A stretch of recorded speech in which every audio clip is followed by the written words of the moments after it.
Hey everyone, welcome back. Today I'm showing you exactly how to search for projects in GitHub. Whether you're looking for open source software to contribute to or just trying to find a specific repository, let's get right to it. First, you can use the main search bar located at the very top of any GitHub page.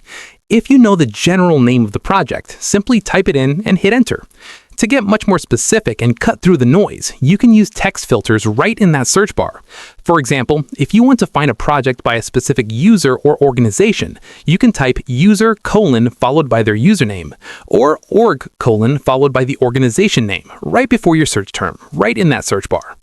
Next, you can narrow down your results using repository-specific filters to find exactly what you need.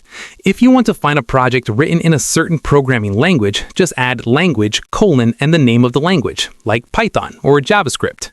You can also search for projects based on their popularity by typing stars : greater than 1,000, which will only show you repositories that have over 1,000 stars. Then, if you want a much easier way to build these complex searches without memorizing all the text filters, you can use the GitHub Advanced Search page. You can find this by doing a basic search and clicking the Advanced Search link on the left side of the results page.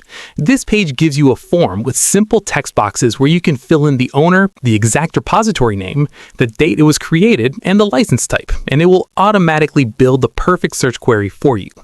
And finally, if you're already inside a repository and just want to search for files or projects within that specific repository, you can simply press the / key on your keyboard. This instantly focuses the search bar at the top of the screen and automatically restricts your search to just that repository, saving you a ton of time.